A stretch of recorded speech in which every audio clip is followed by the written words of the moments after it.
গ্রীষ্মের এক ব্যস্ত দুপুরে কলকাতা শহরের রাস্তায় বেরিয়েছিলাম একটি রেস্টুরেন্টের ইনভিটেশন অ্যাটেন্ড করার জন্য। এই রাস্তাটা রফি আহমেদ কিদওয়াই রোড, এর পাশেই হচ্ছে Muzaffar Ahmed street. Park street থেকে জাস্ট 2 মিনিট হাঁটা দূরত্বে 111 মুজাফফর আহমেদ স্ট্রিটে ইটারনিয়ার রেস্টুরেন্ট, যেখানে আমি আজকে এসেছি। এনাদের দুটো সিটিং অ্যারেঞ্জমেন্ট আছে, একটা ছোট্ট কোজি 8 জনের সিটিং অ্যারেঞ্জমেন্ট, তারপরে একটা সুন্দর এস্থেটিক করিডর পেরিয়ে গেলেই দ্বিতীয় সিটিং অ্যারেঞ্জমেন্ট। সেখানে যাওয়ার আগে একবার কিচেনটা ঘুরে গেলাম। কিচেনে শুভজিৎ বাবু এবং শ্রেয়সী ম্যাডাম কাজকর্ম করছেন, ওনারাই এই রেস্টুরেন্টের মালিক।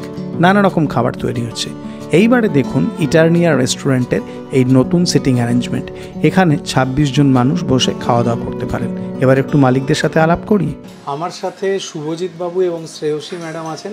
এনারা ইটারনিয়ার ওনার, দুজনেই খুব কৃতি মানুষ, প্রফেশনালি শেফ। মেনুটা যে নতুন সেটার ব্যাপারটা কিছু বলুন। এগুলো সব বেশিরভাগ গেস্ট ফিডব্যাক থেকেই তৈরি হয়। আচ্ছা, গেস্ট আমাদের ধরুন আমরা যারা রেগুলার আমাদের আছে ওনারা বলেন যে কি ধরনের টেস্টের খাবার চাইছেন, এবার চেঞ্জ না করতে থাকলে গেস্টরাও একটুখানি বোর হয়ে যায়। তো নতুনত্ব তো সবারই ভালো লাগে, তবে ইন্টারেস্ট থেকে যায়। মানে রেগুলার যে মেনুটা তার সাথে কিছু নতুন আইটেম আমরা অ্যাড করছি, কিছু চেঞ্জেস আসতে থাকে।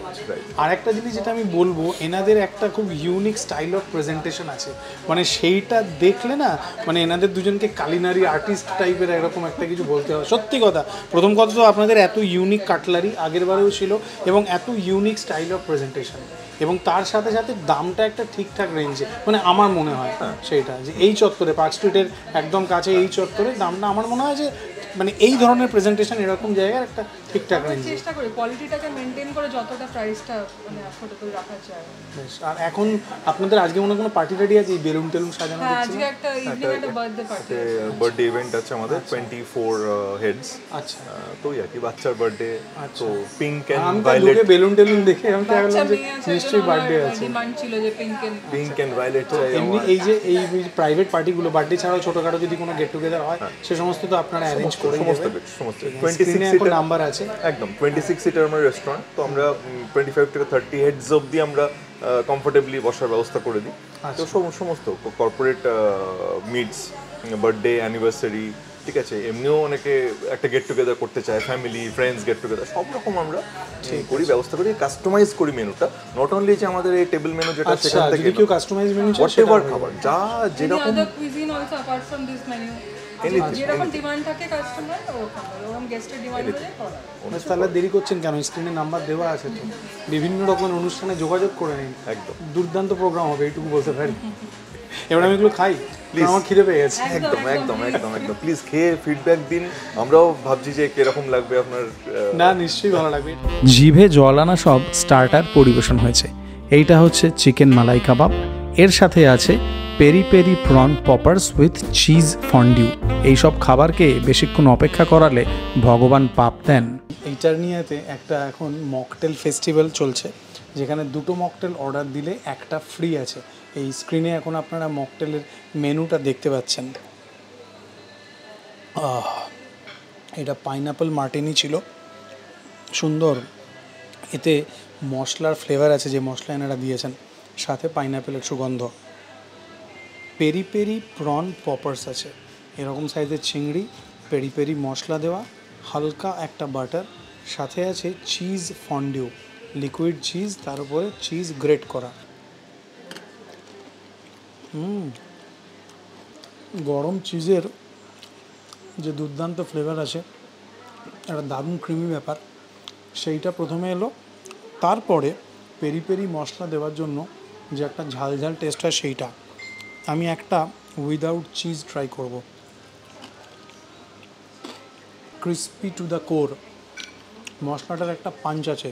এই যে চিংড়িটা, সেটা কীরকম ফ্রেশ চিংড়ি দেখুন, ডিভেন্ড চিংড়ি আছে এখানে। এই চিজ ফন্ডিউটা যেন এই প্রনগুলোকে নেক্সট লেভেলে নিয়ে গেছে।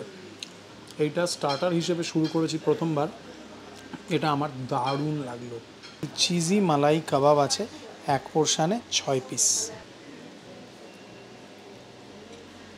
এটা রেশমি কাবাব, তার উপরে এক্সট্রা করে মালাই এবং চিজের পরতও দেওয়া হয়েছে। তার একটা সুন্দর চিজি মাউথফিল তো আছেই, কিন্তু সবথেকে যেটা ভালো লাগছে, যখন এই কাবাবটা টেবিলে পরিবেশন হয়েছিল, এটাকে ঢেকে আনা হয়েছিল, ভেতরে ধুঙ্গার দেওয়া হয়েছিল। তো সেই চারকোলের ধুঙ্গারের জন্য চারকোলের যে স্মোকি সুন্দর সুগন্ধটা সেইটা এই মালাই কাবাব খাওয়ার যে এক্সপিরিয়েন্সটা সেইটাকে ডাবল করেছে। আমি বেসিক্যালি টিক্কার ফ্যান, কিন্তু এই যে মালাই কাবাবটা দেখুন কীরকম সাকুলেন্ট। মালাই কাবাব সব জায়গাতেই চিজি হয়, মালাই দেওয়া থাকে, ওই জন্যই নাম মালাই কাবাব। এইখানে যেটা সেটা হচ্ছে ওই এক্সট্রা কিক অফ দ্যাট ধুঙ্গার, যেটা ধুঙ্গার দেওয়া ছিল সেই চারকোলের স্মোকি ব্যাপারটা, যেমন একটু আগেও বললাম, এই কাবাবটাকে আপলিফট করেছে। গ্রিন চাটনি দেওয়া হয়েছে, কিন্তু আমার এই কাবাবটার সাথে গ্রিন চাটনি লাগবে না। আর ওই দুটো স্টার্টারকে ধুয়ে ফেলার জন্য ওয়াটারমেলন নামের এই মকটেল। তরমুজ, ওয়াটারমেলন নামটা বেশ সুন্দর দিয়েছেন, কিন্তু ওয়াটারমেলন। মেইন কোর্সে শেফার্ডস পাই পরিবেশন হয়েছে, তার সাথে আছে herb crusted fish with creamy pesto sauce. আমি প্রথমে শেফার্ডস পাইটা খাবো এমনটাই মনস্থির করলাম। আসুন হাত লাগাই। সুন্দর মিন্সড মিট আছে, এখানে চিকেন মিন্স ইউজ করা হয়েছে, রান্না করা হয়েছে, গার্লিক আছে, মটরশুঁটি আছে, ওপরে ম্যাশড পোটাটোর ব্রেড আছে, আর অল্প একটু প্রসেস চিজ আছে, তারপর বেক করা।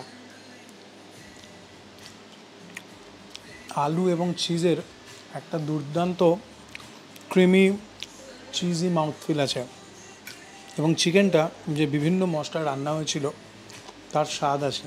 মিন্স চিকেন অল্প অল্প মুখে পড়ছে, এটা দুর্ধর্ষ, দারুণ। আপনারা জানেন শেফার্ডস পাই অরিজিনালি আয়ারল্যান্ড বা ইংল্যান্ডে তৈরি হয়েছিল, মানে আবিষ্কার হয়েছিল খাবারটা 18th সেঞ্চুরি নাগাদ। যারা সকালবেলায় মেষ পালন করতে যেতেন, ভেড়া চড়াতে যেতেন, আগের দিনের যে কি বলবো leftover meat, mostly beef বা ল্যাম্ব, সেইটাকে তার সাথে আলু দিয়ে এবং অল্প চিজ দিয়ে ওনারা এটাকে বেক করতেন। তারপরে এই খাবারটা ওয়ার্ল্ড ওয়াইড ছড়িয়ে পড়ে এবং কন্টিনেন্টাল কুইজিনের একটা খুবই জনপ্রিয় খাবার। মিন্স চিকেনটা দেখুন, এটা দারুণ সুন্দর রান্না হয়েছে। পোর্শানে যা কোয়ান্টিটি আছে দুজনের জন্য যথেষ্ট। আলু এবং চিজ সুন্দর করে বেক হয়েছে, একটা দারুণ ক্রিমি চিজি লেয়ার, তার সাথে নিচে ঠিক স্পাইসি বলবো না, একটু ট্যাঙ্গি, বিট অফ স্পাইসি একটা কন্ট্রাস্ট তৈরি করেছে। দুর্ধর্ষ খেতে। যারা কন্টিনেন্টাল পছন্দ করেন, পার্ক স্ট্রিট চত্বরে খাওয়া দাওয়া করতে চান, অথচ একটা কোনো বিরাট বড় বাজেট চাইছেন না, ডু ট্রাই দিস ইটারনিয়া। এনাদের খাবারটা আমি দ্বিতীয়বার আজকে এখানে ট্রাই করছি, এবং অ্যাকর্ডিং টু মাই এক্সপিরিয়েন্স এইটুকু বলতে পারি খাবারটা দারুণ। Herb crusted fish with creamy pesto sauce. এই যে হার্ব ক্রাস্ট ফিশটা, এখানে এই চেরি টমেটো, তার সাথে এই যে বিভিন্ন রকমের সটেড ভেজিটেবল দেওয়া হয়েছে, ম্যাশড পোটাটোর ব্রেডের উপরে এই মাছটা আছে, এটা ট্রাই করা যাক। যে ক্রাম্ব আছে তার উপরে এনাদের বিভিন্ন রকমের ইটালিয়ান হার্ব দেওয়া আছে, যেটা একটা ইউনিক টেস্ট দিয়েছে। ম্যাশড পোটাটোটা খুবই ক্রিমি, এক্ষেত্রে একটু হালকা নোনতা লাগছে আমার। আমি আগে কখনো পেস্তো ট্রাই করিনি, একটু পেস্তো সসটা ট্রাই করব।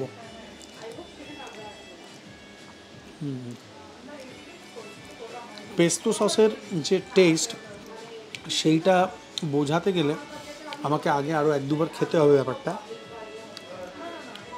আমার ভালো স্বাদ লেগেছে, কিন্তু আমি সঠিক টেস্টটা বোঝাতে পারলাম না। আমি পেস্তো আগে কখনো ট্রাই করিনি।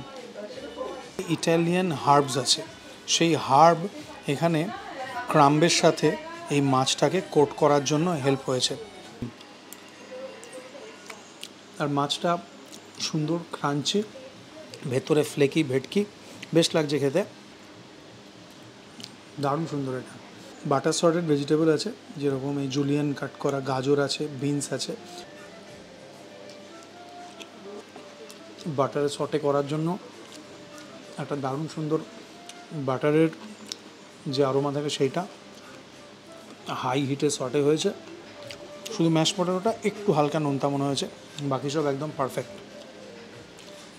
সত্যিই দারুণ। মধুরেণ সমাপয়াত হবে ম্যাঙ্গো চিজ কেক দিয়ে। যে অডিয়েন্স কিন্তু আমাকে জানতে চাইতে পারে যে প্রত্যেকটা খাবার ভালো হয় কি করে, তার জন্য এনাদের দুজনকে আপনারা বলবেন খাবারগুলো জেনুইনলি ভালো ছিল, সত্যি কথা বলছি আমার খুব ভালো লেগেছে। শেফার্ডস পাইটা দুর্দান্ত ছিল। Thank you so much. Shepherd's pie এখানে এনারা চিকেন দিয়ে করছেন, হ্যাঁ পরে কি ল্যাম্ব বা মাটন দিয়েও যদি এই মুহূর্তে তো প্ল্যানিং নেই, দেখা যাক।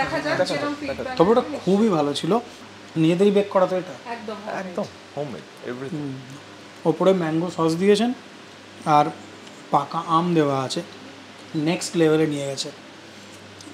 এখন আইপিএল সিজন চলছে, একটা ভালো আইপিএল ম্যাচের দিন এখানকার ডিনারের সাথে দারুণ জমে যাবে। আরে এখন লাইভ স্ট্রিমিংও আছে, হ্যাঁ টিভিও আছে এখানে, দারুণ খেতে, এটা রেকমেন্ড করার মতো জায়গা এটা, সত্যি কথা। এবং আমি যেরকমটা পাই সেরকমটা সববার পাওয়ানোর দায়িত্ব আপনাদেরই, আর এটা তো সব সময় হবে। হোপফুলি সবাই সেটা পান, কারণ কি আমি ফিডব্যাক পেয়েছি, হ্যাঁ একদম। তো হোপফুলি সেটা আমরা নিশ্চয়ই মানে কনসিস্টেন্সি ইজ দ্য কি, আমরা সেটাই চেষ্টা করি। মানে একটা জিনিসকে তো বানিয়ে দিলেই হলো না, সেটা কি you have to continue that, যেন মানে টিল দ্য লাস্ট পার্সেন্ট সেটাও যেন একই ফ্লেভারটা থাকে, তো সেটা সবসময় আমরা খেয়াল রাখি। সেই আশা করি ভালো লাগলো ভিডিওটা, জানাবেন কমেন্ট করে কেমন লাগলো। ইটারনিয়া আগে খেয়েছেন কিনা জানাবেন, আর আগামী দিনে প্ল্যান থাকলে অবশ্যই আসবেন।